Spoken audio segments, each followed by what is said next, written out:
15장 마리아의 원죄 없는 잉태. 하느님의 지혜는 이제 모든 준비를 마쳤습니다. 더럽혀지고 추한 인간 본성으로부터 가장 아름답고 지극히 순결한 복되신 어머니를 만들어내기 위한 준비를 모두 끝냈습니다. 신앙의 선조들과 예언자들도 그 필요한 만큼 예정된 수를 다 채웠습니다. 산들은 굳건히 뿌리 내렸고 이제 그 거룩한 산들 위에는 하느님의 신비로운 도성이 세워져야 했습니다. 하느님께서는 이 도성을 아름답게 꾸미고 풍요롭게 하려고 무수히 많은 영적인 보화들을 마련해 두셨습니다. 1000명의 천사들은 자신들의 여왕을 모실 채비를 다 갖추었습니다. 왕의 후손 가운데에 가장 고결한 가문이 선정되었고 거기서 마리아가 태어나게 될 것이었습니다. 마리아의 어머니와 아버지는 거룩하고 덕성을 갖춘 이들입니다. 거룩함과 의로움을 놓고 보면 동시대인들 중에서 요아킴과 안나를 따를 자는 아무도 없었습니다. 그때 만약 요아킴과 안나보다 더 거룩하고 의로운 인물이 있었다면 당연히 하느님께서 그들을 마리아의 부모로 삼지 않으셨겠습니까? 전능하신 하느님께서는 그들을 가능한 한 모든 덕과 은총으로 충만하게 하시고 당신의 빛과 성령의 열매들로 기르셔서 하느님 어머니의 부모가 되기에 합당하도록 준비시키셨던 것입니다. 그들에게 천사가 하느님께서 모든 여인 중에 가장 복된 이를 딸 아이로 주시려 하신다고 전한 후에 안나는 마리아를 임신했습니다. 혼인했을 당시에 안나는 24살, 요아킴은 46살이었습니다. 20해 동안 자식 없이 지냈으니 마리아가 잉태되었을 때 마리아의 어머니 안나는 44살, 아버지는 66살이었습니다. 마리아를 잉태하기 전까지는 안나와 요아킴 사이에 자연에 따른 일이 일어나지 못하도록 하느님께서 막으신 것입니다. 이 임신은 온전히 덕과 경건함으로 행해져 정도에 맞는 것이었습니다.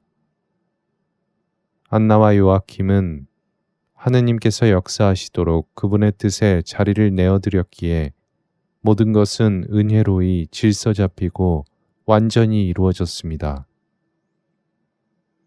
마리아의 어머니 안나는 임신할 수 없는 몸이었기에 하늘에서 특별한 은총의 빛이 그녀를 비추었습니다. 기적이 아니고서는 아이를 가질 수 없었을 것입니다. 요아킴은 아직 능력이 있었으나 나이가 많고 오랫동안 절제된 생활을 해온 까닭에 크게 약해져 있었습니다. 수태가 완전하게 이루어질 수 있도록 하느님의 은총은 요아킴에게도 작용했습니다.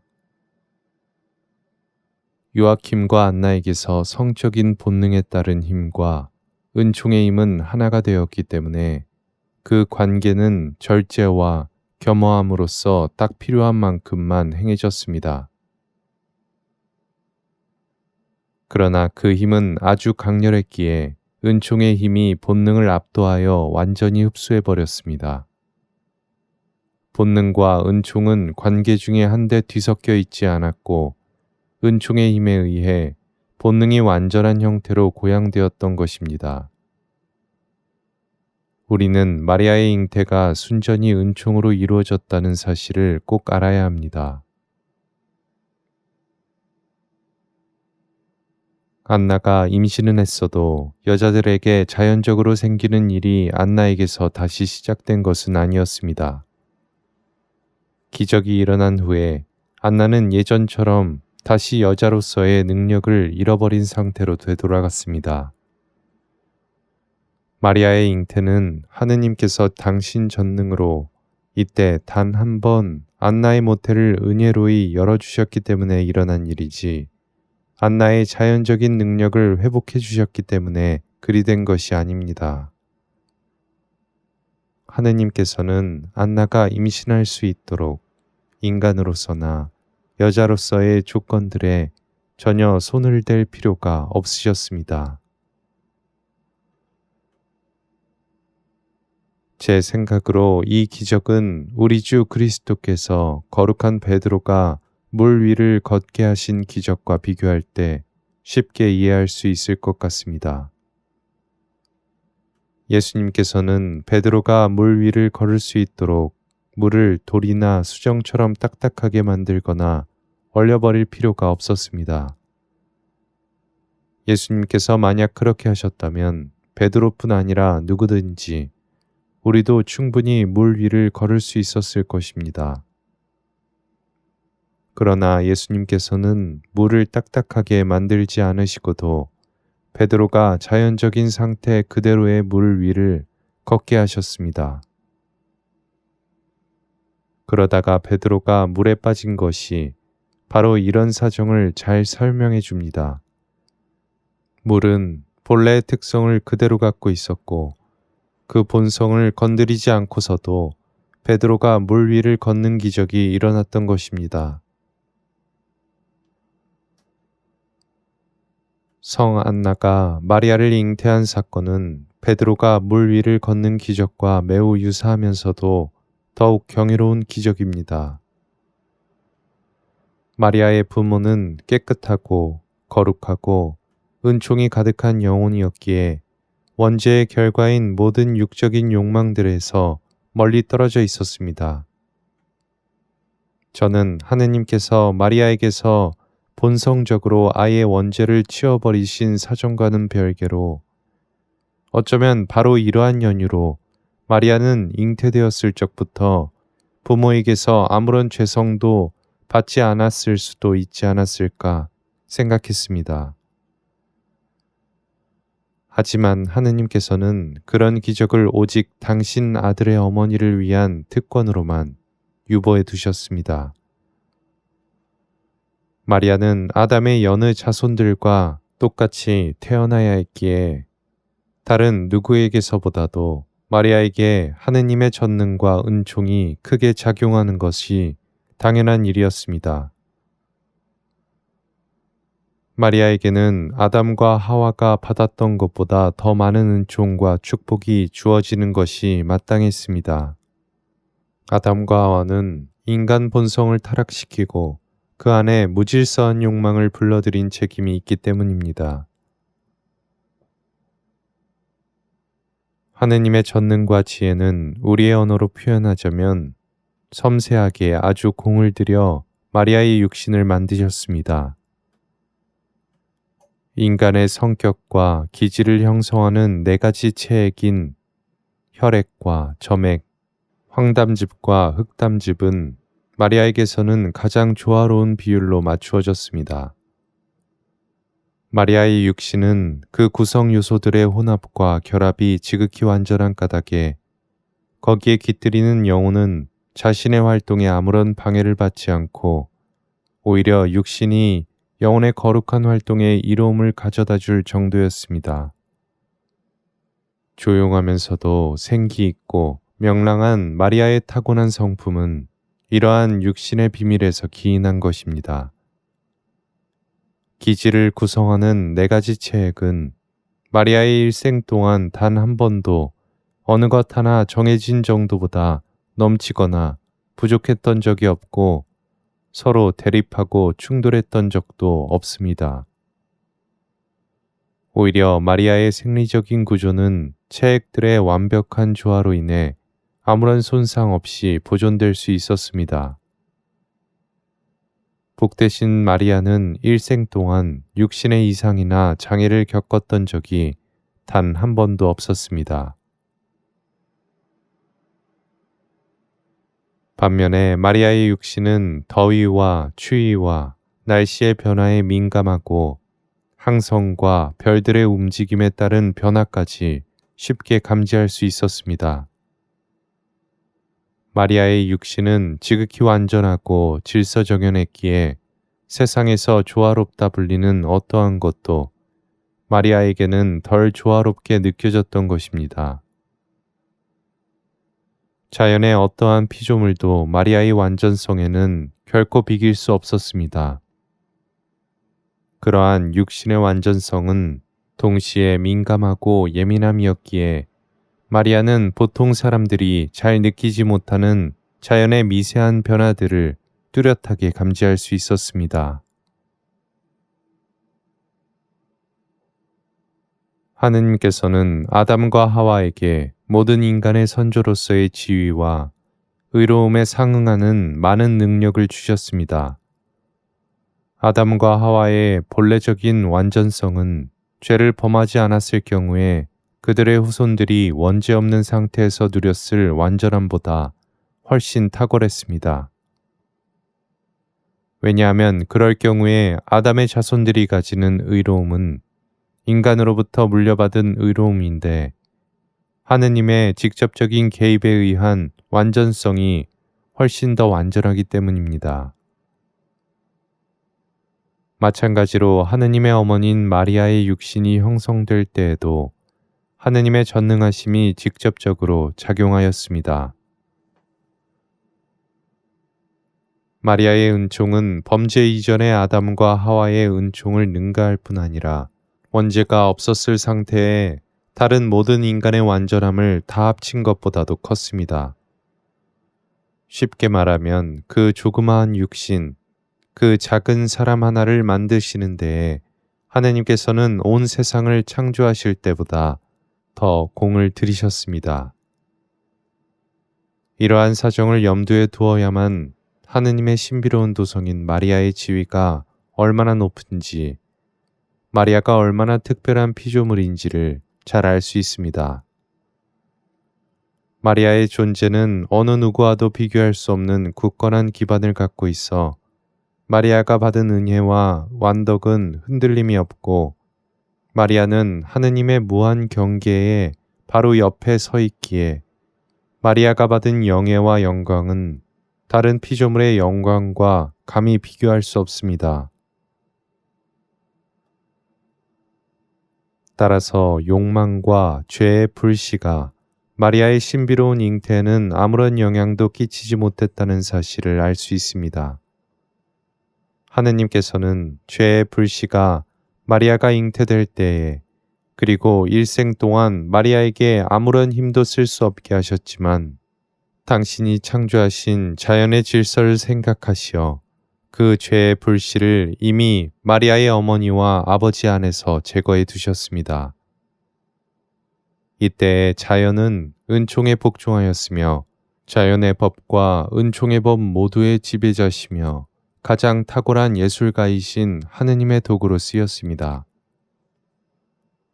악의 군주가 다스리는 죄의 도성을 허물어버리고 그를 권자에서 끌어내려 죄의 폭정에 끝을 내고 그리하여 죄악을 전부 치워버리시려는 하느님의 계획은 이때부터 시작되었습니다.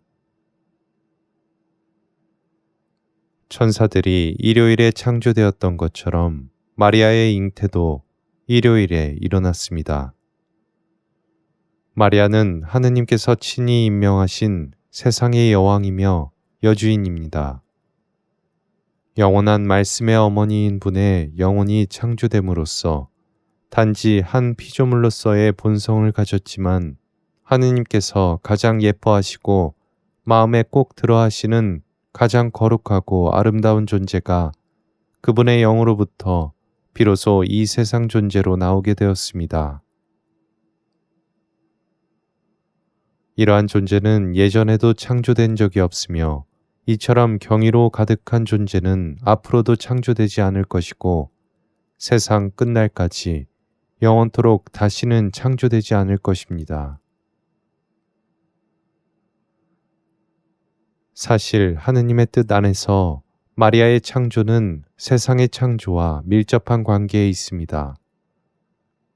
하느님께서는 세상 창조를 다 마치시고 일곱째 날에 쉬셨는데 여기에는 상징적으로 다음과 같은 의미도 있습니다. 하느님께서는 모든 피조물 가운데 가장 고결한 존재를 창조하심으로써 당신 말씀의 강생신비가 세워질 기초를 닦고 인간 구원을 위한 준비를 다 마치셨던 것입니다. 그래서 이 날은 주님께 축제의 날이며 안식일이고 모든 피조물에게도 그러합니다. 마리아의 잉태 신비 때문에 성령께서는 거룩한 교회 안에서 토요일이 동정이신 어머니 마리아를 기념하는 날로 봉헌되도록 섭리하셨습니다. 마리아의 영혼은 태어날 때까지 안나의 뱃속에서 9달을 꽉 채웠습니다. 거룩한 삼위일체께서는 티 없이 맑은 동정녀의 영혼을 빚어 육신에 불어넣으실 적에 첫 인간을 만들 때와 비슷한 말을 하셨는데 이때 하신 말씀은 더 깊은 사랑으로 가득 차 있습니다.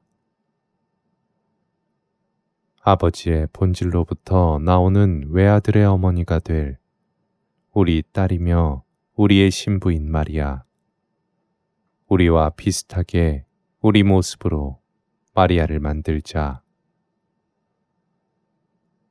하느님의 말씀에 의하여 그리고 그분의 입에서 그 말씀이 나올 수 있게 한 하느님 사랑의 힘에 의하여 마리아의 아름답고 거룩한 영혼이 창조되어 육신 안에 부어 넣어졌습니다.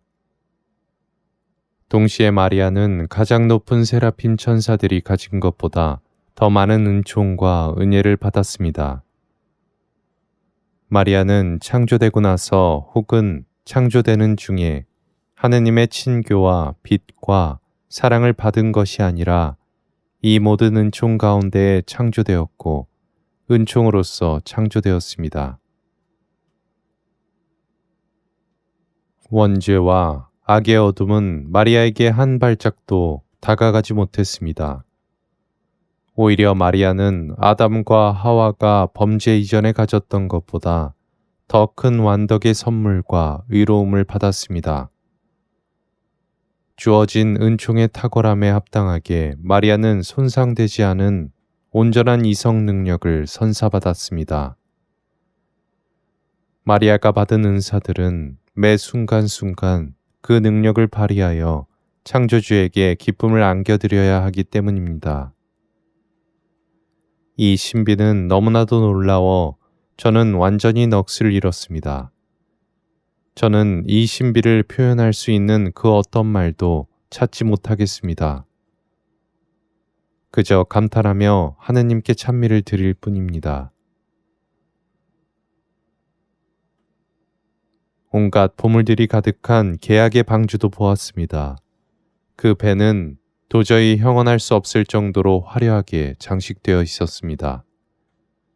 그 방주는 복되신 동정녀 어머니의 성전 안에 만들어져 있었습니다. 그 계약의 참된 방주는 오벳 에돔의 집과 다윗의 성에 그리고 솔로몬의 성전에 있었던 하느님 계약의 궤의 범형입니다. 저는 제단 하나가 지존하시고 가장 거룩하신 분 앞에 세워지는 것을 보았는데 그 위에서 하느님의 진노를 풀어드릴 첫 제사가 봉헌될 예정이었습니다. 전능하신 하느님의 명령에 따라 새롭고 참된 질서를 부여받기 위해 자연이 자신의 오래된 본성을 벗어버리는 것도 보았습니다. 죄에 맞서서 새로운 법이 세워지는 것이었습니다. 그 새로운 법령은 죄의 법과 연관되지 않으며 창조된 자연이나 심지어 은총의 율법과도 아무런 관련이 없습니다. 하느님께서 땅과 하늘을 완전히 새로운 모습으로 창조하시려는 까닭입니다. 새로이 창조되는 하늘에서 으뜸 가는 것은 바로 거룩한 삼위일체께서 어여삐 여기시는 이 겸손한 여인의 육신입니다. 옛 하늘에서 살던 수많은 영혼들은 새 하늘에서는 모두 이 여인의 시종이 됩니다. 지금 가장 영화롭고 복된 여인의 영혼이 담긴 작은 꿀벌 한 마리보다도 더 작은 조그마한 육신을 지키기 위해 1000명의 천사들이 그녀를 둘러싸고 있는 것입니다. 이 새로운 창조의 순간에 하느님의 목소리가 울려 퍼졌습니다. 하느님께서는 당신 전능함으로 만드신 것을 보시며 참 좋았다 하셨는데 지금 창조된 피조물을 두고는 훨씬 더 크게 기뻐하셨습니다. 인간이란 존재가 얼마나 연약하고 비참한지를 절감할 수 있다면 우리는 모두 참된 겸손으로 이끌리게 될 것이고 창조주 하느님의 수많은 기적들을 보며 그분의 위대하심을 진심으로 고백할 수 있을 것입니다. 인류에게 은총과 복을 회복시켜줄 중개자를 주신 하느님께 우리 모두는 감사하는 마음을 가져야 합니다. 하느님의 빛으로 모든 것을 본다면 지성으로는 이해할 수 없는 모순들이 더 이상 모순이 아니게 됩니다.